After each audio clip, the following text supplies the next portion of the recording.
यह कहानी एक छोटे से गांव की है जिसका नाम था शांति नगर। गांव में 26 जनवरी का दिन बड़े ही धूमधाम से मनाया जाता था। हर साल की तरह इस बार भी गांव के स्कूल में गणतंत्र दिवस की तैयारियां जोरों पर थी। स्कूल के बच्चे परेड, भाषण और सांस्कृतिक कार्यक्रमों की तैयारियों में जुट गए थे।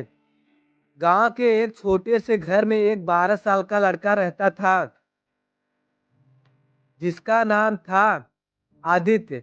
वह बहुत होशियार और मेहनती था, लेकिन उसकी आर्थिक स्थिति कमजोर थी जिससे वह स्कूल की फीस भरने में असमर्थ था। फिर भी वह स्कूल में पढ़ाई करता और किसी न किसी तरह अपनी पढ़ाई जारी रखता था। इस बार 26 जनवरी के कार्यक्रम में उसे भाषण देने का मौका मिला था।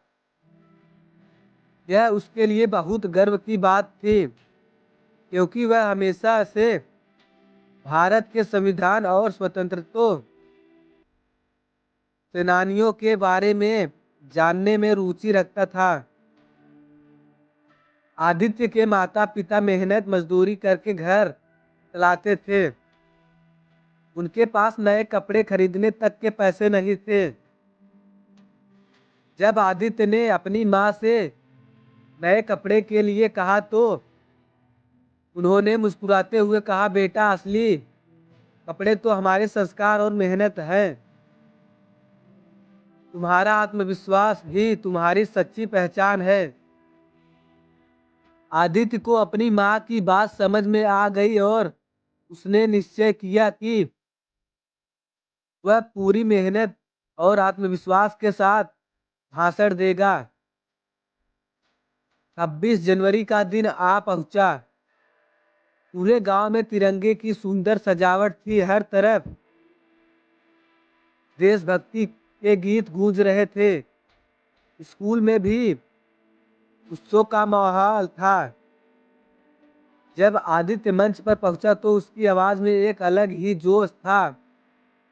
उसने अपना भाषण शुरू कर दिया।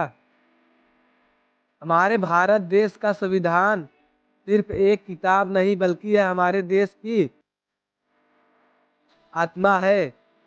आजादी के महान सेनानियों ने हमें यह उपहार दिया है।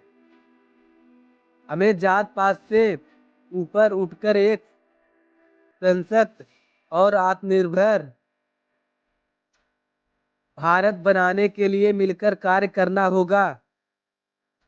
अगर हम अपने कर्तव्यों को निभाएंगे तो हमारा देश निश्चित ही एक महान शक्ति बनेगा। उसका भाषण सुनकर पूरा गांव तालियों की गड़गड़ाहट से गूंज उठा। प्रधानाचार्य जी ने उसे पुरस्कार देते हुए कहा, तुम्हारे जैसे होनहार बच्चे ही भारत का भविष्य हैं। आदित्य की आंखों में खुशी के आंसू थे। उसी दिन गांव के एक बड़े व्यापारी ने उसकी पढ़ाई का पूरा खर्चा उठाने का वादा किया। यह सुनकर उसके माता पिता की आंखें गर्व और खुशी के आंसू झलक आए। उस दिन आदित्य ने न केवल भाषण दिया बल्कि पूरे गांव को यह सिखाया कि सच्ची देशभक्ति मन, कर्म और आत्मविश्वास से आती है, न कि महंगे कपड़ों या संसाधनों से। शाम को जब वह अपने घर लौटा तो उसकी माँ ने उसे गले लगाकर कहा, आज तूने साबित कर दिया कि मेहनत और लगन से हर सपना पूरा हो सकता है।